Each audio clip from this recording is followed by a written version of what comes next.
versículo de número 6 diz assim: e digo isto, que o que semeia pouco, pouco também ceifará, e o que semeia com fartura, com abundância também ceifará. O que você tem semeado nessa noite?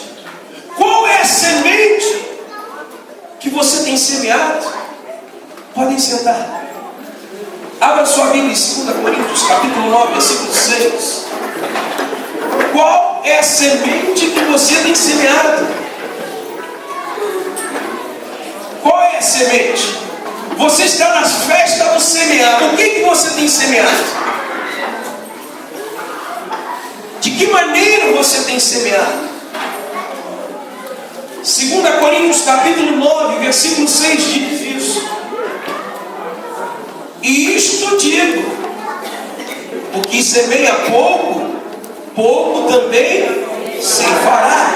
E o que semeia com fartura, com abundância também ceifará. Para não fugir do contexto bíblico, Paulo estava falando aí sobre uma oferta que ele enviou um discípulo dele para preparar a igreja de Corinto para a oferta que eles mandariam para a Macedônia. Ele está falando aí de uma oferta para que a igreja da Macedônia fosse mantida. Mas quando eu pego esse texto e fazendo uma aplicação na minha vida e na sua vida, no reino espiritual, ele diz assim: e digo isto, o que semeia pouco, pouco também ceifará, e o que semeia com fartura, com abundância também ceifará. O que você tem semeado? Aí eu perguntei: o que você tem nas mãos? Alguns disseram assim: tem dedos. Aleluia, tem dedos. Anéis. Quem gosta de anel tem anéis na mão, nas mãos. As digitais. Aleluia, todo ser humano tem as suas digitais. Mas nesta noite, irmãos, você vem para a festa do semear, e você tem que sair daqui com uma semente. Aleluia. E esta semente tem que ser semeada da maneira correta, da maneira que agrade o coração de Deus. E você precisa entender nessa noite que todos nós aqui temos semeado de alguma maneira. Gálatas 6,7 diz assim: e não vos enganeis, de Deus ninguém zomba. Tudo que o homem semear, ele ceifará. Isso é uma lei espiritual. Se o homem tem a capacidade de criar leis para que haja um equilíbrio na sociedade, quanto mais Deus. E Gálatas 6,7 é profundo, porque Paulo, escrevendo à igreja da Galácia, diz assim: olha, o que você faz, ou seja, o que você planta, você colhe.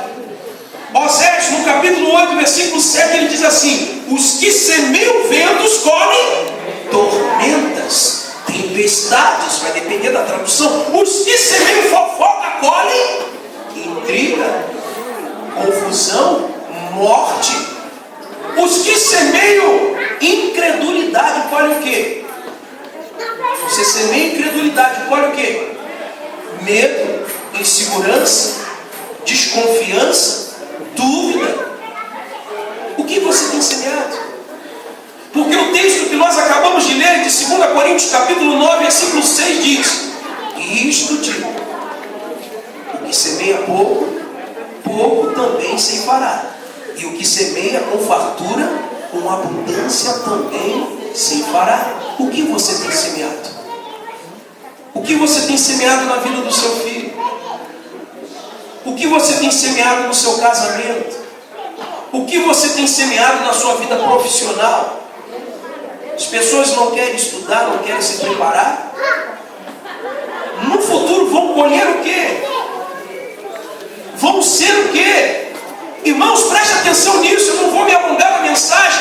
Preste atenção no que o pastor vai dizer agora. Muitas coisas que estamos vivendo hoje são frutos daquilo que semeamos há um tempo atrás, que talvez você não lembre, mas que você semeou. E de Deus ninguém zomba, Deus ninguém brinca, com Deus ninguém brinca. Tudo que você semeia, você colhe, é uma lei espiritual. macumba? Por que Paulo diz lá em Romanos, capítulo 12, versículo 18, Paulo diz assim: se depender de vós, tende paz com todos os homens. Aí no 19 ele diz assim: não vos vingueis a vós mesmos, amados, mas dai lugar à ira, porque minha é a vingança, e eu retribuirei, diz o Senhor. Portanto, se teu inimigo tiver fome, dá-lhe de comer. Se tiver sede, dá-lhe de beber. Fazendo isto, amontoarás de brasas de fogo sobre a cabeça dele. Romanos 12, 21. Não te deixes vencer do mal, mas vence o mal com o bem. Por que Paulo diz isso, irmãos? Porque Paulo aprendeu que é uma lei espiritual. Se você semeia o bem, mais cedo ou mais tarde você vai colher isso. Mas se você semeia o mal, sendo crente ou não, você vai colher isso. É uma lei. Mas nesta noite, o que você tem semeado? De que maneira tem semeado? É interessante, irmãos, porque de vez em quando você ouve dentro da igreja, no meio dos crentes, a seguinte frase: aquele irmão trabalhava muito, era muito ativo na igreja, fazia muitas coisas. Aí você pergunta: Paulo, por quê? Ah, ele cansou, está cansado. Mas o que a Bíblia recomenda? É o moto da união feminina. 1 Coríntios 15, 58 diz o quê? Sede firmes e inconstantes, não é isso? Não. Sede firmes e constantes, sempre na obra, sabendo que no Senhor, uma semente que você já descobriu nessa noite: toda semente investida no reino de Deus não é em vão. Aleluia. Toda vez que você vem na casa do Senhor e ali se coloca diante do Senhor, não é em vão. 1 Coríntios 15, 58. Sede firme, constante, sempre abundante na seara da obra do Senhor, sabendo que no Senhor o seu trabalho não é em vão, irmãos. Pode até para alguns parecer que é em vão. Quem semeia oração, olha o quê? Olha o que, irmãos? E por que você tem orado pouco? Quem semeia oração, olha o que, irmãos? E está muito fraco. Quem semeia oração, olha o que? Você já leu a parábola do juiz iníquo? Lucas 18. Começa assim, Lucas 18:1. E Jesus ensinou-lhes uma parábola sobre o dever de orar sempre, sem jamais esmorecer. E aí ele começa contando uma historinha que tinha uma viúva, que tinha um adversário, e ela chegava diante do injusto juiz e dizia o quê? Julga minha causa contra o meu adversário. Aquele juiz não temia Deus, não temia homem algum, ele não temia nada. E toda vez aquela mulher chegava diante dele e dizia assim: julga minha causa contra o meu adversário. Chegou um momento que aquele homem falou assim: ainda que eu não tema Deus, não tema homens, todavia eu vou julgar a causa dessa mulher favorável, porque ela me perturba muito. Então eu vou julgar favorável para que ela vá e não me moleste mais. Aí Jesus diz assim: não fará Deus justiça aos seus escolhidos, que clamam a Ele de dia e de noite, ainda que os faça esperar? Todavia vos fará justiça. Aí Jesus termina a parábola dizendo assim: quando o Filho do Homem voltar à terra, achará fé na terra? Quem semeia oração, olha o que, irmãos? Pensa, por que a igreja não quer orar? Por que na hora da oração eu observo tudo, irmãos? O pastor está aqui à frente, Deus dá uma visão privilegiada para ele ver as coisas. Eu estava aqui e falei: começa a orar, eu vou ficar de boca fechada. Meu irmão, na hora que o pastor fala assim: começa a orar, abre a tua boca. Não tenho nada para orar, começa a gritar então, dizendo que quer orar. Porque o que semeia a oração colhe vitórias, colhe bênçãos, colhe milagres, recebe vitórias vindas do céu. O que você tem semeado? De que maneira que você tem semeado? Como que você tem semeado no seu relacionamento com a esposa, com o marido, com os filhos? Sabe uma coisa que eu tenho aprendido nos relacionamentos que eu tenho observado como pastor?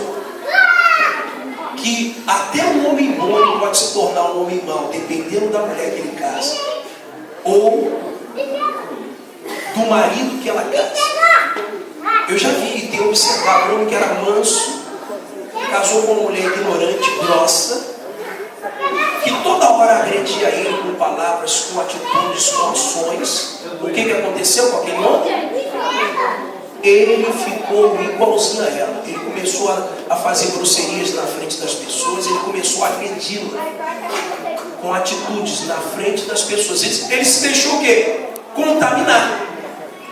Não te deixes vencer do mal, mas vence o mal com o bem. Irmãos, nessa noite o texto bíblico diz: isto digo, o que semeia pouco, pouco também ceifará. E o que semeia com abundância também ceifará. Comece nessa noite a semear a boa semente, a semente da paz. Semeia a paz.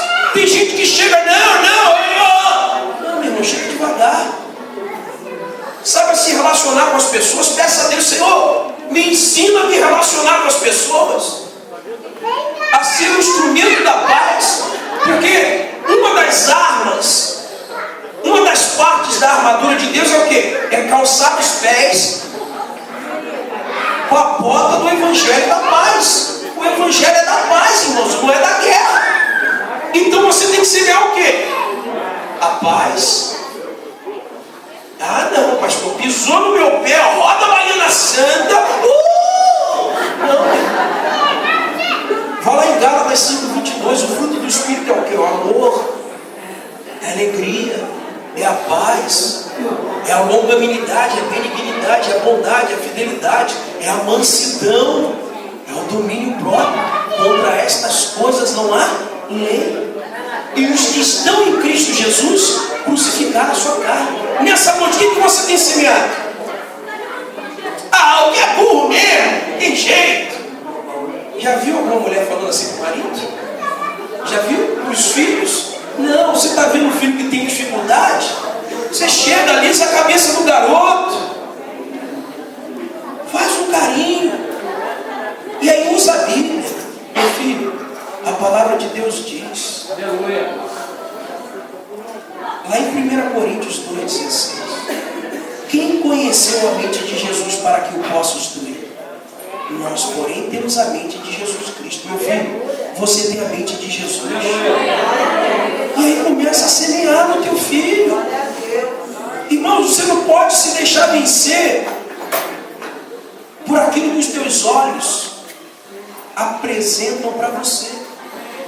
Mateus capítulo 6, versículo 22 e 23 diz assim: lâmpada para o corpo são os olhos. Se os teus olhos forem bons, todo o teu corpo será luminoso. Se os teus olhos forem maus, todo o teu corpo estará em trevas. E se a luz que há em ti são trevas, quão grandes são essas trevas? Então semeie a boa palavra. Você está vendo o irmão caído? Não, meu irmão, Deus é contigo. Filipenses 4,13 diz: tudo posso naquele que me fortalece. Então Deus é contigo, Ele te fortalece. Deus é contigo na tua vida. E aí começa a semear a boa semente, a semente de vida, a semente que liberta, a semente que traz restauração. Começa a abençoar a vida. Para do lado do teu irmão, independente se ele está precisando, não, meu irmão, eu te abençoo. Em nome de Jesus, com bênção sem medida, sacudida e transbordante. Recebe agora, em nome de Jesus, amém? Amém.